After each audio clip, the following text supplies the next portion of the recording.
Hola all, welcome back to Soul Mechanics. I have a very important announcement to make, so please go ahead and have a seat. For the first time in my life, ever, I have actually broken a bone. And I know I've spoken of this before, I've said it never, but even when that dude beat my face in, it just fractures, but no actual breaks. Now, you ever get a pain that's like an internal bruise, kind of, that, you know, maybe like a deep bruise that for whatever reason you kind of like the pain, and you keep poking at it and prodding it and playing with it because there's something about that feeling of that sort of minuscule pain is kind of like bothersome, but you kind of like it, you enjoy it. Well, when I had mentioned in one of the videos I smashed my hand at work, one of the 300 fucking pound piece just sat on my hand and it smushed it, and I got one of those internal bruises in my finger, and I kept playing with it and poking at it until 5 minutes ago I kept squeezing it and bending it because then I couldn't, I wanted to feel that sensation, but it wasn't strong enough, so I put it harder and harder, and I snapped it now, and man, it's throbbing, it's pretty bad. I no longer enjoy it at all, and I'm sure it's going to start to swell up anytime now and discolor, but wow, it hurts. It really hurts. It feels like I have a piece of broken glass jammed into the bone of my finger. But anyways, that's an announcement. So the last video, anybody that might have read the I made that video yesterday and I posted it today, so that wasn't today, but anybody that might have read the seriously, that's going to be the word I lost. I can't remember what that's called. Anybody that might have read the little writing that's underneath the video, where we usually post links and shit, might have read that I in fact stated that everything that I had said in that video was in fact incorrect. And that is and isn't true, but it more is true than it isn't. What I was doing there with that video, I was kind of trying to retell the story, the same kind of story I told in the Fundamentals from Scratch video, pretty much about origin itself, the birth of God, the birth of the God concept, the very concept of existence coming into being, and the process by which that would unfold, and how the very technology of being might come into play, what concepts make that happen, and what resounds from that. And from what I can tell, it fits, it makes sense, it's true, it's real. That's the true story for the most part, and of course there is no actual true story, so you can't really say one way or the other, but from my perspective it works, and the fundamentals of it are absolutely correct, for sure. We know that, that's shared amongst everybody, so we made that decision, but you know, there might be differences in terminology and such, but essentially that's how it happens, and that's really how it would have to happen.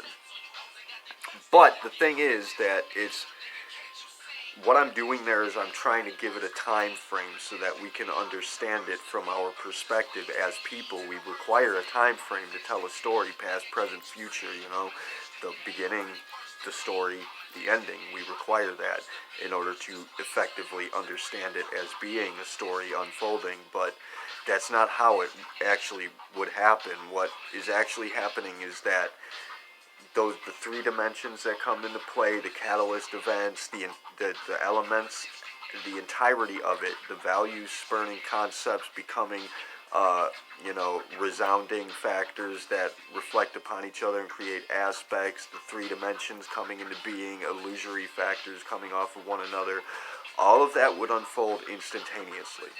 It would all happen just, it's an illusion that's created by its own existence, by the fact that this one-dimensional single factor, this singularity, reflects upon itself. The moment that 1 second comes into play and time is created, this illusion is born. The entirety of that construct is born and simultaneously, and that's what the fourth dimension is coming closer to being able to explain what that fourth dimension is. It's the illusion of it. It's where time space itself folds into itself and becomes a reflective factor, and that's like, for example, a good way to try and explain the kind of the construct of it, or the to try and explain like an imagery for it, is where the eyes have light that bends in. The light warps into the eyes, and so you have like this kind of fisheye lens view for the most part, but you see it ordinarily because and your experiences that you have, as we stated with the binding problem, you know, you're hearing things at a different on a different timing than you're seeing things. You're feeling things on a different timing. In the brain, it's all happening in different places at different times, but they all come together and warp together into a single solid experience. That's the fourth dimension. Where we see a black hole is the same thing. That's why I've said the black hole is the most amazing metaphor for the personality, because a black hole essentially is doing the same thing that the eyes and the brain are doing. It's warping time-space into this consolidated factor where there is no time. At the center of the black hole, gravity is so dense that time stops, and there's only one point. There's only a singularity. There's only one point that is here and now forever. It's eternity. It's like the other end of eternity, whereas we experience eternity as going on and on forever. It's experiencing eternity as being just one single point. That is never. It's not. We consider eternity to be forever, and that's considering eternity to be never. And that's what the never is. That's where never comes into play. It's that singularity. So that's what I meant when I stated that. Dude, you're fucking killing me here. Why do I need 3 commercials between every fucking YouTube video? Are you serious? Sorry. Anyways, what we're going to do in this video is we're going to continue with the color coding thing. We're going to actually get into explaining them. I'm sorry that it cut me off, but we were kind of testing the limits of...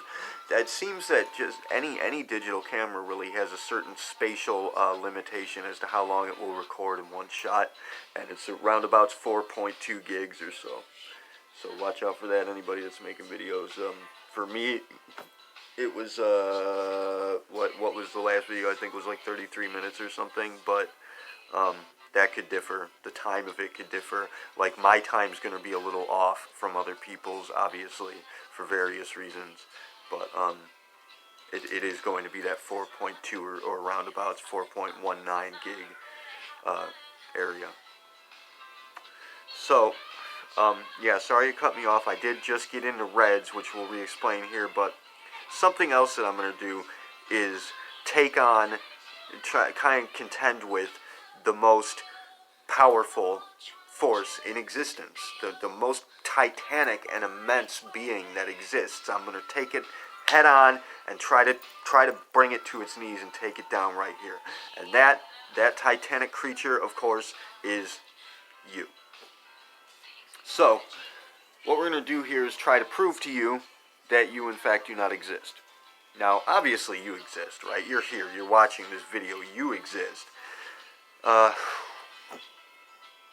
Let's rework this, reverse engineering here. We were talking about artificial intelligence in the last video, and how artificial intelligence, essentially, we do not have artificial intelligence. I know that a lot of people are seeing shit about, like, smart homes and whatnot, and artificial intelligence, and, you know, what's they're called, the people, I think it's Microsoft or something, whoever makes the computers nowadays, they are talking about releasing an artificial intelligence program and how awesome it's going to be and how much artificial intelligence is going to help us.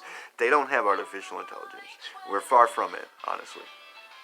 And it's going to be, the key to it is going to be that contextual framing, wherein if you can give the programming a measure by which to adequately or appropriately understand context, you know, apply proper context, that the machine can go ahead and invent its own contextual framework that's entirely different from ours.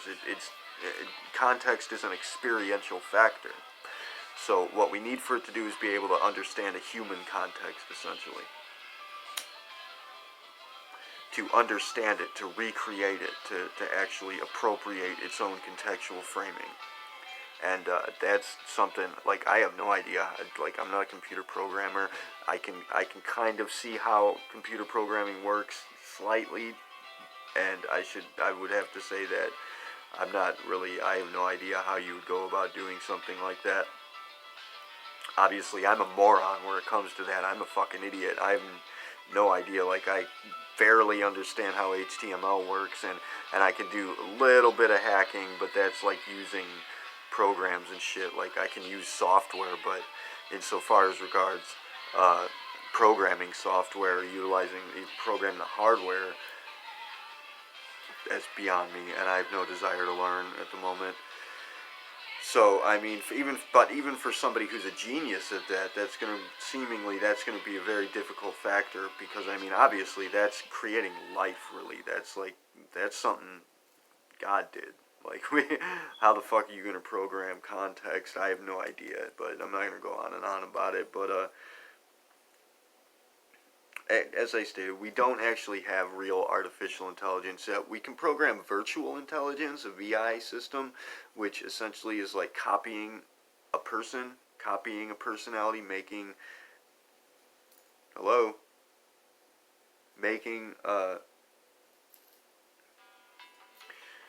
kind of like a simulated personality, taking an actual existing person and recreating their identity in a, as a software program.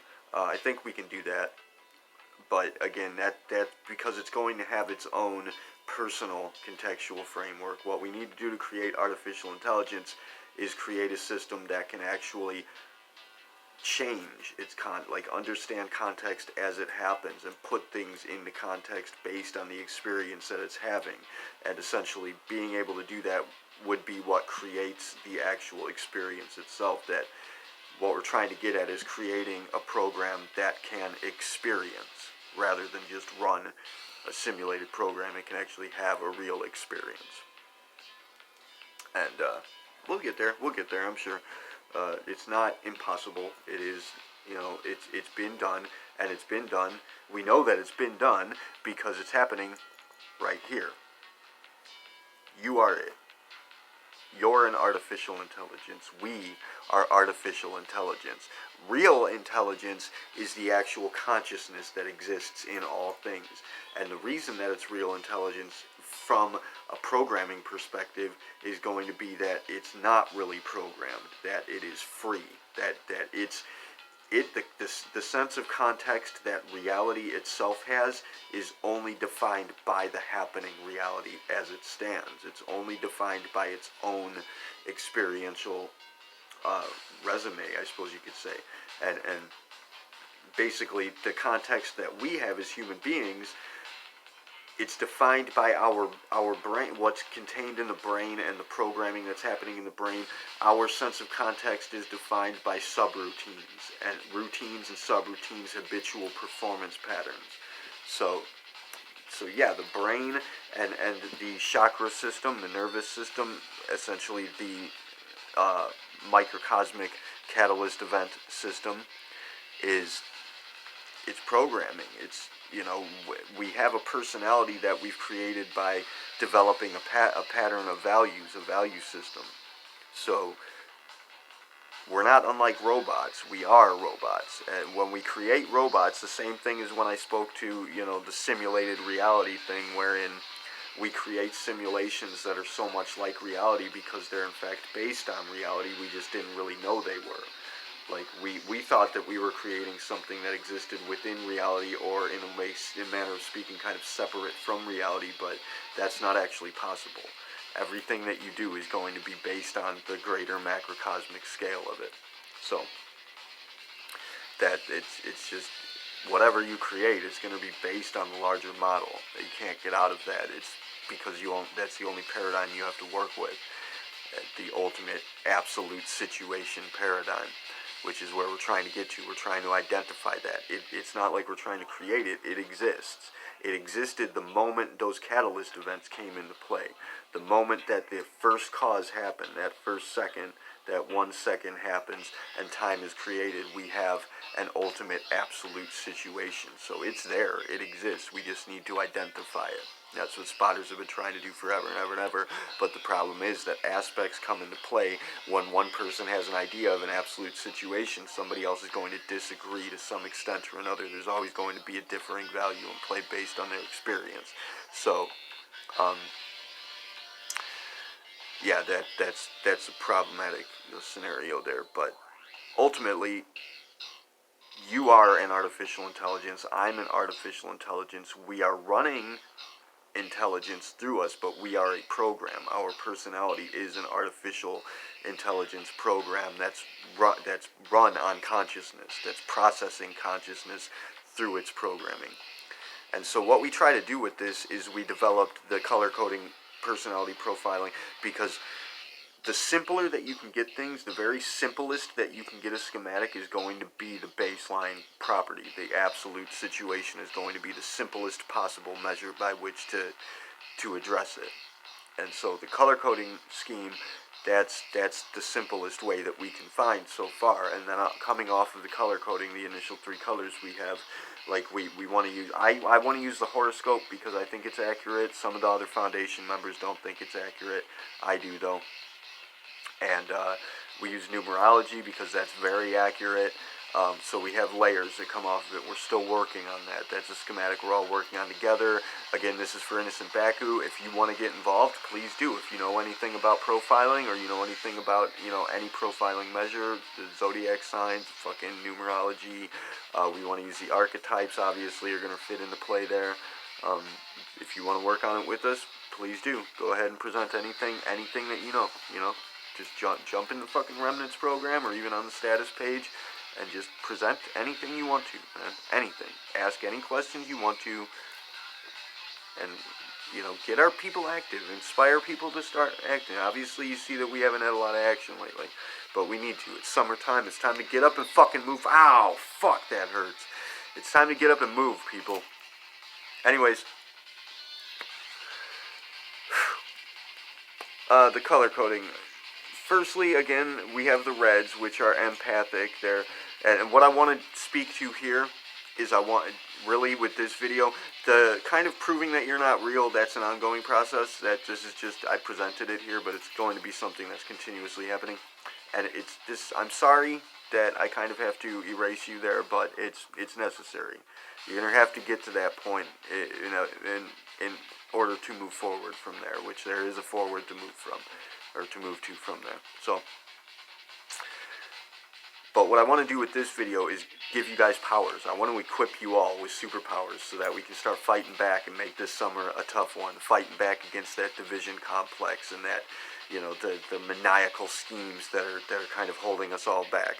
So, we all do have superpowers. We just have to realize them. We got to make you aware of them. And the key to it is realizing that time is observed in reverse, that we're witnessing time happening backwards and inverted. That's the key to unlocking your superpowers, just that realization. Now, the reds, we already spoke to, they're empathic, they feel other people's emotions, and they think that it's a curse, they think that they're trapped by it, that, they're always going to be having other people's emotional values, emotional feelings imposed upon them in some way. But they're witnessing it backwards. You can turn that around, and you can negotiate other people's emotions. They can control other people's emotions by controlling theirs. People look at mind control thinking that it's controlling other people's minds. No, it's controlling your own mind. Let me pause this for a second. And we're back. So, turning that around. Mind control is the practice of personal mind control, and spot casting essentially is going to be a part of this, but controlling your own mind and controlling your own emotions, which again, the mind and the emotions, the mind and the matter, it's all the same thing. It's just differing aspects of the same value. It ultimately, it all comes down to that singularity, that first person perspective, wherein everything is one thing, it's all happening right now. So, Reds are going to have an innate talent for that, picking up on other people's emotions and eventually realizing that they can turn it around by controlling their own emotions and resounding them. They just have to have the confidence to resound their emotions, and they're going to be able to control other people's. It might take a minute, but it'll work every time. Watch. Anyways, greens are mechanical in nature or biological. They're oriented toward mechanics and biology, and obviously biology and mechanics are the same thing. But they're going to have a tendency to kind of be interested in mechanical things and in technology. They're going to be really good with computers and shit. They're going to be really good with, mechanically oriented hobbies and job structures. They're going to like that sort of thing, and it's going to interest them. And they're just, even if it doesn't really interest them, it's obviously, as I stated, it's the interest that we're looking for here. And I'll get into why the questions apply, what those questions are, and we'll even get into answering those questions, the intro questions that I asked you to answer. But ultimately, it's that last question, what is the most interesting question to ask, that's going to give us your color, or what is most likely your color, which in Innocent Baku's case is most likely blue. But greens, it's going to be their investment more than their interest, but the interest is going to be applicable to that. Obviously, they're going to invest in what they're interested in unless they're forced otherwise, which social programming comes into play, and, impositions from other people and family, friends, all of these things come into play, and they're going to orient your habits, your habitation, essentially. But for the most part, it's going to be that interest, and even if they don't seem to have an interest in mechanics, they're going to tend to be just very good at it. It's going to be their talent, and that's what you're going to see in greens. But whereas greens are thinking that they have to be dealing with problems, essentially, greens are going to be really good at dealing with problems, especially regarding, things that have bits and pieces to them, and cogs and wheels, moving parts. They're going to be really good with that, and programs, technological programs like PC or computer programming and shit. They're going to be really good with that. Where they see it as being like problem solving, they can actually turn that around and create new programs, and obviously that's going to be where a lot of our inventors and the genius folk have come from. The scientist folk are going to be greens who have figured out, realized that they can turn that around and they can create it. The idea is generally going to be, and we have this idea programmed into us from modern education, that everything is set in stone, we understand everything, there's nothing to be discovered. And we're not taught the fact that we can, in fact, go ahead and create new things. So that's going to be the aspect of turning that around. Greens can create new things, and greens can be especially effective in healing because they can work directly with the catalyst events. Greens are going to have an innate understanding, kind of a by heart schematic understanding of the schematic of the human entity and how it operates. The anatomy of identity course really is for greens for the most part. And they're going to understand how the pieces operate, the pieces of the personality, and they'll be able to affect the chakras directly and perform healing on them. So greens are going to turn out to be excellent healers. That's the color green is a healing color, the color of growth and nature. So that's that for them. Now blues, and we'll have to make an entire video for blues because obviously we want to focus on it, and it's an extremely fucking very complex, complicated topic.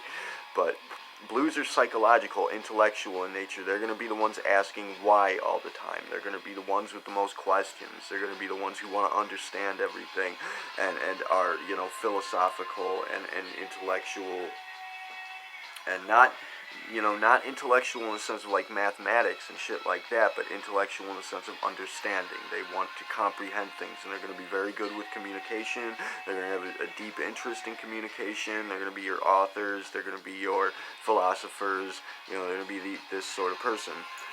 And while again turning this around, while it's going to be sort of an imposition upon them, their curse is going to be comprehension and wanting to understand everything and trying to understand everything, but turning that around, you come to realize that, again, you can be the creative influence in play, and this is where spot casting comes into play, because blues are going to have an innate talent for communication, but they're going to have an innate talent for communicating values, as in placing values and creating instances, where blues are going to have an interest in understanding synchronicity overall, eventually you come to realize that you can in fact orchestrate synchronicity. You can make things happen, and you can control the minds of others simply because you can understand the minds of others. You can breach that boundary.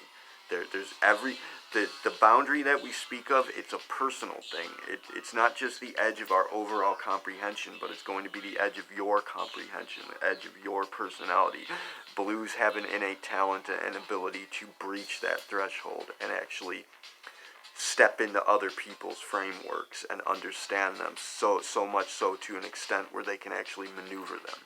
Because if you understand how somebody else is working, if you understand somebody else's subconscious, that subconscious that we've spoken to, which the subconscious is made of the framework that we spoke to in the last video, that essential singularity coming into play and becoming realized in a four-dimensional construct with the elements in play.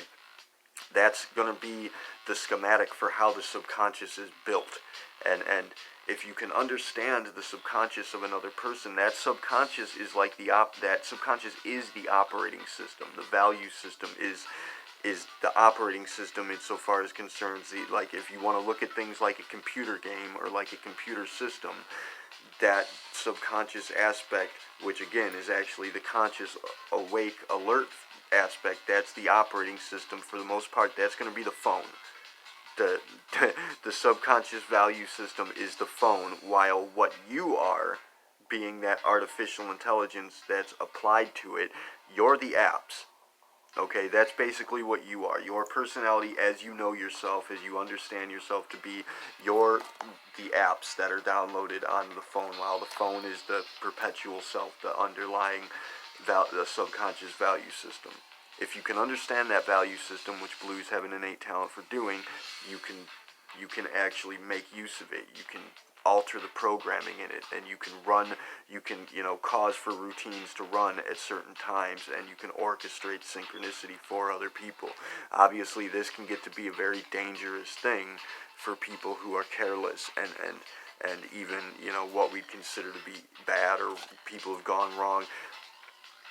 Sadly to say, psychopaths.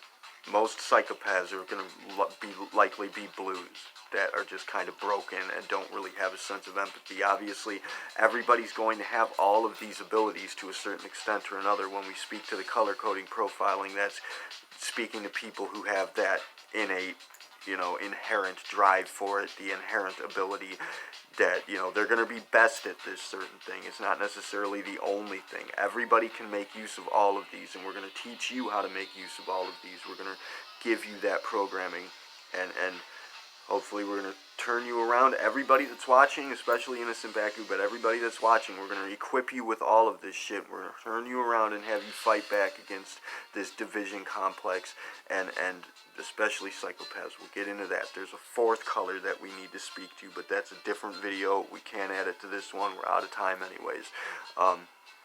So that's basically speaking to the colors. But again, we'll make individual videos for each color, speaking to them directly, and we'll make one. The next one I'll try to get into blues if I can. I'm not promising it because something else might pop up. In fact, I think something else just did. But I got these other phones running and shit's happening. I move a hell of a lot faster with these other phones in play. I can see what's going on elsewhere, but I get stuck, man. It's overcomplicated. I can keep up with it for the most part, but that doesn't matter. That's not part of the video. Sorry about that. Anyways, that's pretty much covering the basics of it, but as I stated, that's like your identity, and again, there is no objective persona, because anybody else, you see yourself as a certain person, other people see you differently. It's time itself is holographic in nature. That's its very essence. It's a hologram, and it's an illusion, a hologram. As we know, a hologram is being like the programming of an illusion. We'll get into that later. I'm out of time. Anyway, thank you for watching. Keelah, Taerve, siari, Namaste.